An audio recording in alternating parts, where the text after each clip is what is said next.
Alien cover-ups, political obstacles, mysterious substances. These are just a few of the many reasons why the moon may be more dangerous than we think. Well, we gotta start off with what everyone kinda hopes to be the case. Aliens. Either aliens that pose a threat to our safety that we want to stay away from, or aliens that the government wants to cover up. One theory is that during Apollo missions, astronauts encountered extraterrestrial beings or evidence of their existence on the moon. And if that is true, it's pretty awesome for one, but would also have some pretty serious implications for humanity. Implications that NASA and the government may have figured we just weren't ready for yet. Some believe that governments and space agencies have deliberately kept this information from the public to avoid widespread panic. They may have also found advanced technology on the moon they didn't want falling into the wrong hands. There have been testimonies from former astronauts hinting at unexplained encounters, and that's not even mentioning all the supposed whistleblower accounts about secretive government operations with extraterrestrials here on Earth. So the fear of exposing such a big secret may be one reason why astronauts haven't returned to the moon in such a long time.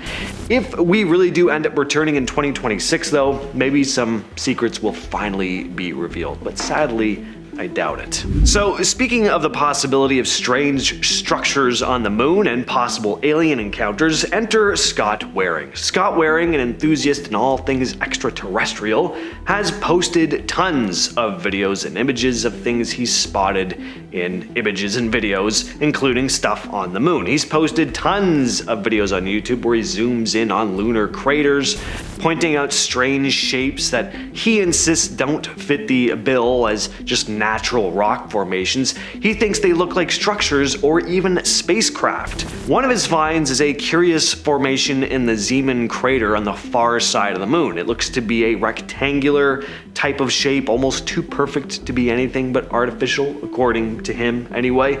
Waring and other conspiracy theorists have speculated that it could be an entrance to an underground alien base. It kind of looks like steps there, right? Waring also alleges that some of these structures he's identified mysteriously vanish from future scans of Google Moon, making him think things are being covered up. Either the images are getting scrubbed from Google, or the objects are mobile in some way and are just flying away or like closing up. But are these just cases of the human brain perceiving familiar patterns or shapes where none actually exist? I gotta say, in most of these cases, I think so. I do believe there are aliens out there. I also think there's a high probability they've interacted with us, but I'm not too sure they have bases set up on the moon. But what do you guys think? Let's talk more about mysterious objects and structures on the moon. Anyway though, maybe you'll be convinced. Could astronauts have come across alien structures or artifacts on the moon in previous missions? Remnants of some ancient civilization or evidence of extraterrestrial activity up there? There have been other anomalies captured in photographs from the Apollo missions.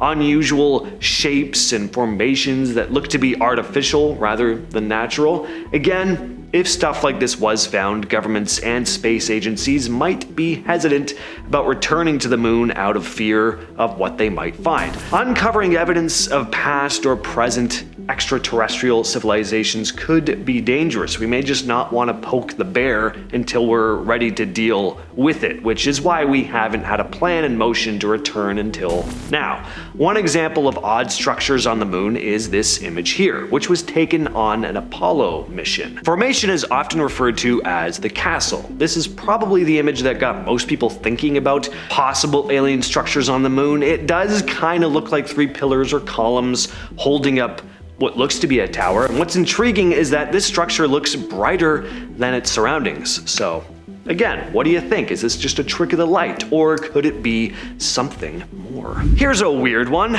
So anyone a fan here of mystery goo? Feel like that's something you want to mess with? No? Well, apparently there's some on the moon. China's U-2 rover, part of the Chang'e 4 mission, made a strange discovery on the far side of the moon. It was a weird jelly-like substance. This strange material was found inside a small crater called von Karman, and it looked different from the usual dusty lunar soil surrounding it. The rover stumbled on it when it was busy exploring the moon's surface using its visible and near-infrared spectrometer, or VNIS. And we're not entirely sure what this stuff is. Scientists have thrown around a few ideas, of course. Some think it could be glass that melted when a space rock crashed into the moon, but it could also be alien spit. I'll just say alien spit. I want to go further with that, but you know. The U-2 rover started poking around on the moon in 2019, collecting data on the far side where astronauts have never set foot, and that just makes this discovery a lot more interesting. Another possibility about why we haven't gone back to the moon in such a long time is that astronauts could have encountered unforeseen hazards or some other type of phenomena during previous missions. Something that's not necessarily alien, just strange. Space is of course full of dangers, from radiation and microgravity to meteoroid impacts and solar storms. It's possible that Apollo astronauts encountered threats beyond what they were prepared for, and quite possibly beyond what they could even explain. So this one is a bit more esoteric, I know, but I'm just throwing some ideas out there. They may have seen something they just couldn't wrap their heads around. Horrifying, but beyond recognition, almost Lovecraftian. Something that made them never want to return. Of course, other than that though, there are the more well-documented dangers, like the harrowing experiences of Apollo 13, which narrowly avoided disaster after an oxygen tank explosion. There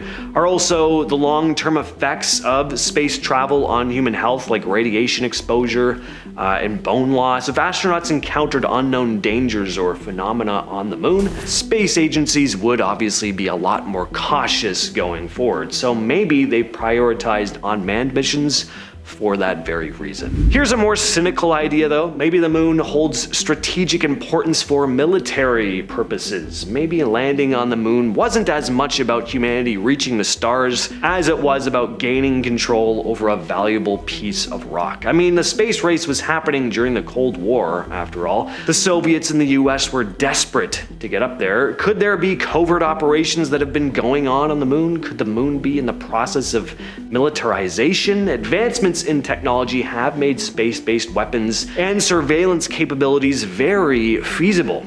If governments have indeed set up military installations on the moon or are planning to do so, the implications would be huge. And because of how sensitive military operations are and the potential for geopolitical tension, governments may be reluctant to publicly come forward and disclose their activities up there on the moon, not wanting to reveal any classified information. Probably the most likely explanation for me though is this one: money. The allure of returning to the moon is of course undeniable, but I mean, it all comes down to what's practical in the end, right? Funding is one of the main challenges for space exploration in general. There have been advances in space technology, but the cost and complexity of lunar exploration are still big obstacles, particularly for cash-strapped space agencies facing competing priorities and budgetary constraints. Developing the necessary spacecraft, habitats, the propulsion systems for long lunar missions requires a lot of investment and innovation. The long-term sustainability of, say, a lunar base is a big obstacle, because I mean, why go back to the moon if all we're gonna do is look around again? The goal is always to take things another step forward, and at this point it would be establishing an actual base up there, and politics come into play. I'll get more into politics in a minute, but political priorities shift and the public's interest in moon missions can also influence government's funding for space exploration. In recent years, there has been a growing awareness as well of the potential impact of human activities on the moon and even Mars. Scientists and policymakers are getting more concerned about the risk of contaminating the lunar environment with all of Earth's little microbes or disrupting delicate ecosystems that may exist up there. There's no doubt that if we keep going the direction we are, that one day we'll colonize the moon and Mars, but we need to develop protocols and regulations to try and minimize the risk of biological contamination. If we don't, there could be big problems. Politics, they get in the way of everything. As more countries get involved in space exploration, working together becomes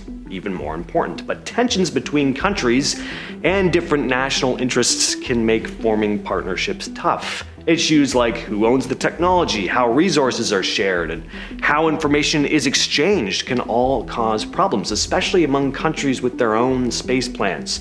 To make moon missions successful and space exploration in general more successful, countries need to get along, conflicts will need to be avoided, and we have to put aside our petty squabbles and finally come together as one unified force, because, I mean, the deeper we get into space, who knows what we're gonna find. But last on the list, we have moon dust, aka lunar regolith, which covers the moon's surface like a fine, powdery blanket.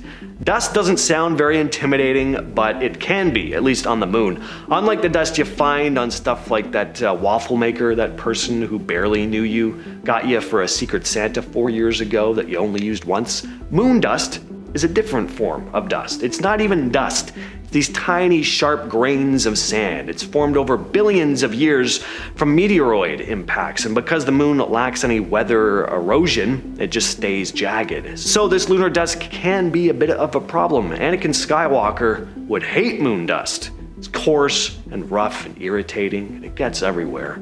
But it's more than just annoying and inconvenient. Moon dust can mess up spacesuits, spacecraft, and machinery, potentially causing damage or malfunctions, and accidentally inhaling moon dust would be very dangerous. Moon dust can cause all sorts of respiratory issues. So, with all of that said, I've been your host, James, and I will catch you, yes, you specifically, in the next video.